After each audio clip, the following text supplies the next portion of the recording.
అలా ఏం జరగదులే బాగి, నువ్వు కంగారు పడకు. అనుభవం లేని పని చేస్తే వచ్చేది నష్టమే కదక్కా.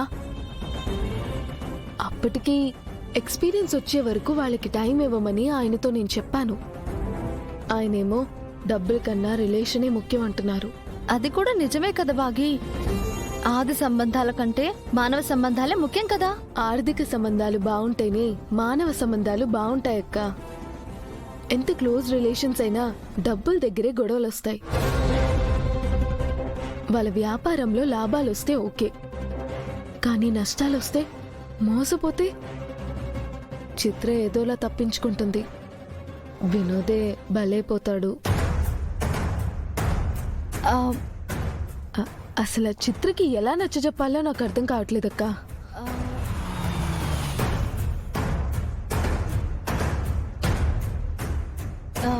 చిత్రకి మనోహర్తో చెప్పించలేకపోయావా?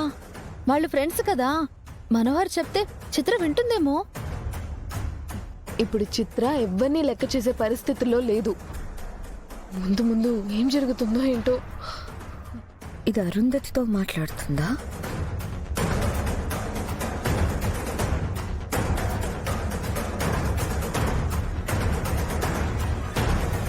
ఏంటి మనోహరి అలా చూస్తున్నావు? నువ్వు చిత్రకి సర్ది చెప్పాలని అక్క చెప్తుంది. అక్క, మనోహరికి నువ్వైనా చెప్పు. మను మను ఛీ, ఏంటో ఎవరు నా మాట వినట్లేదు. అది బాగి.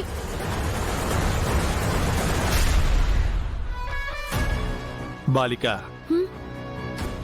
మనోహరిని చూచుచున్నచో తానేదో పశ్చాత్తాపడుచున్నదనిపించుచున్నది. దాని పశ్చాత్తాపం ఎవరికి కావాలి గుప్తా గారు? దాన్ని చిన్నప్పటి నుంచి చూస్తున్నా. దాని బుద్ధి కుక్కతోక వంకర బుద్ధి. విధి ఎప్పుడు ఎవరికి ఎటుల పరివర్తన కలిగించునో తెలియదు కదా బాలిక. మీకు తెలియని భవిష్యత్తు గతమా? అది మారితే అందరికంటే ముందు సంతోషించేది నేనే గుప్తా గారు. ఆ విషయమే అప్పించి దానికి అర్థం కావట్లేదు.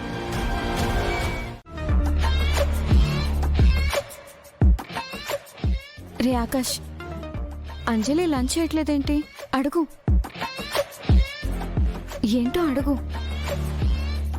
అంజు, నువ్వు లంచ్ చేయట్లేదేంటి? నాకు ఆకలిగా లేదు. ఎందుకు లేదు?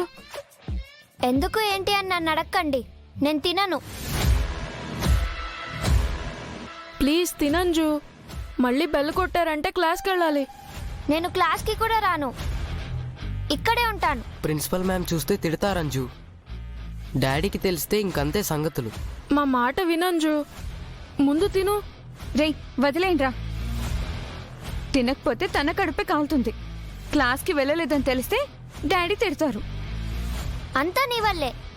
నేనేం చేశాను? నేను తినొద్దని చెప్పానా? నువ్వు ఎలక్షన్లో పోటీ చేయట్లేదని ఆ బంటిగాడు నన్ను ఎగతాళి చేస్తున్నాడు. చేస్తే చేయని. నేను ఈ ఇయర్ చదువు మీద కాన్సన్ట్రేట్ చేయాలి. వాడు లీడర్ అయితే మనకి పనిష్మెంట్స్ ఇస్తాడంట. ఈ స్కూల్ నుంచి మనందరినీ పంపించేస్తాడంట. వాడంత మాట అన్నాడా? అవును, ఇంకా చాలా అన్నాడు. అందుకే నాకు కోపం వచ్చింది. వాడేం చేయలేడంజు. ఊరికే నీ దగ్గర ఎక్స్ట్రాలు చేస్తున్నాడు. ఎందుకు చేయడు? వాడికి మన మీద చాలా కోపం ఉంది.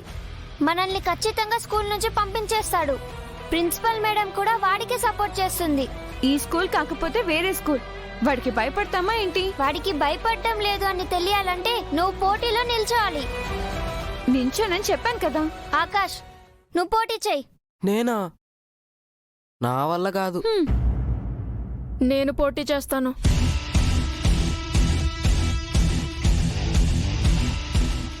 నిజంగా అన్నయ్య?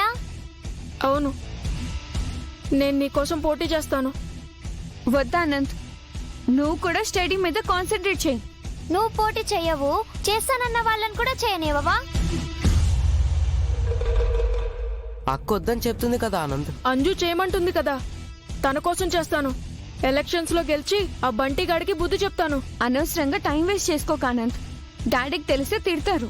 నువ్వు ఎంకరేజ్ చేయకపోయినా పర్వాలేదు, మమ్మల్ని డిస్కరేజ్ చేయకు. అరే ఆకాష్, నువ్వు కూడా మా వైపు రారా. నేను రాను, అక్కతోనే ఉంటాను.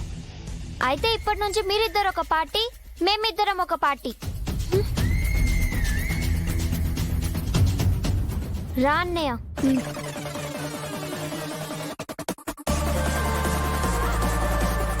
అందరూ వినండి, రాబోయే ఎలక్షన్ లో మా ఆనంద్ అన్నయ్య ఎస్పీఎల్ గా పోటీ చేస్తున్నాడు. మా అన్నయ్యని గెలిపించాలి.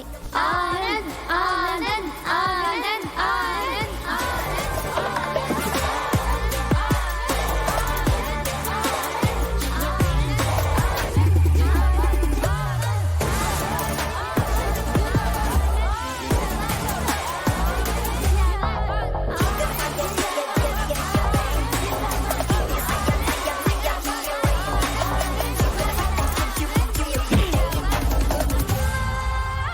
అంజలితో పెట్టుకోకు అంటే విన్నావా?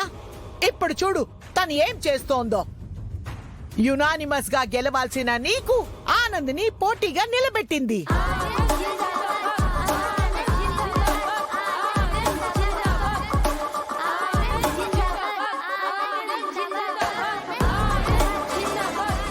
విన్నావా? ఆనంద్ని, అంజలిని ఎంత మంది సపోర్ట్ చేస్తున్నారో. వాళ్ళ ఓట్లన్నీ పోయాయంటే నువ్వు ఓడిపోతావు. లేదు మేడం, నేనే గెలుస్తాను. చూడు బంటి, నువ్వు చాక్లెట్లు పంచుతావో, బిస్కెట్లు పంచుతావో, ఐస్ క్రీంలే పంచుతావో నీ ఇష్టం. నువ్వే గెలవాలి. ఆనంద్ గెలిచాడు, నీ పని అవుట్.